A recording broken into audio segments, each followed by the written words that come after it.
Iron Man 2 is directed by Jon Favreau and stars Robert Downey Jr., Gwyneth Paltrow, Don Cheadle, and Scarlett Johansson, the movie which is a sequel to the highly regarded Iron Man 1.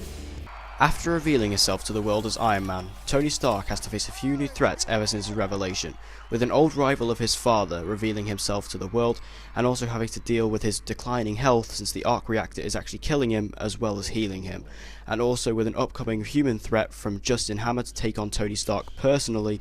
It's going to be a terrible time for him as he's going to have to take on all these threats at once, and it's just him versus the world.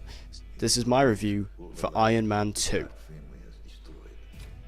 Robert Downey Jr. pretty much carries this entire movie on his shoulders, and as always he delivers a tremendous performance as Tony Stark, and all of his co-stars are as good as always, with great new additions. James Rhodes was recast in this movie from Terrence Howard to Don Cheadle, and he was a great addition, although I thought Terrence Howard was just fine.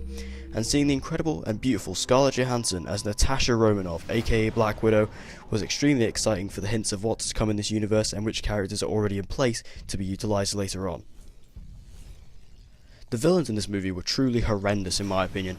Whiplash, who is played by Mickey Rourke, is incredibly over the top and very cartoonish in his nature. Whiplash is a previous nemesis of Tony's father Howard and is out to get Tony, but a cool character like that from the comics is entirely wasted in this movie, and that's really sad. Much happier was I though with Justin Hammer, played by Sam Rockwell, who is actually pretty entertaining. He plays Tony Stark's rival as he is the CEO of a rival tech company, and is a great presence on screen and can hold his own against Tony himself, which is very interesting to see as it's a great dynamic between the two. I think the biggest crime this movie commits is that it's just quite boring. There were so many scenes in this movie where I just was checking my watch because I was so uninterested in what was going on, and I just didn't care. This movie has a couple of good scenes in it, such as the Monaco race scene where they introduced the suitcase Iron Man suit. However, this scene is completely spoiled in the trailer. There is also the end fight where Tony and Rhodey are fighting all of Hammer's robots, and it's super cool as we get to see James Rhodes finally suit up as War Machine and fighting back to back with Tony himself in his Iron Man suit.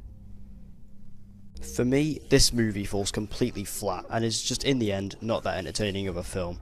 To Marvel's credit, however, they learn a big lesson from Iron Man 2 because they realise they cannot just make 2-hour-long trailers for upcoming movies.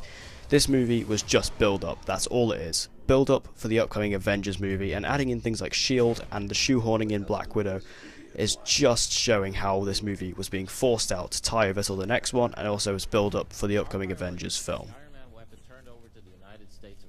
Overall, I think this movie has some entertaining moments, but in the end is just actually a really incredibly dull movie and is also incredibly uninteresting, and they should have waited to put this movie in phase 2 to it lined up with all the other sequels, and therefore it could have had a lot more time to be developed and get a lot more interesting ideas, and it would have been a lot more effort put into it, and therefore would have been a great successful Iron Man sequel as the first one was so great. But with all that said, I have to give Iron Man 2 a D just because it was an incredibly lazy film.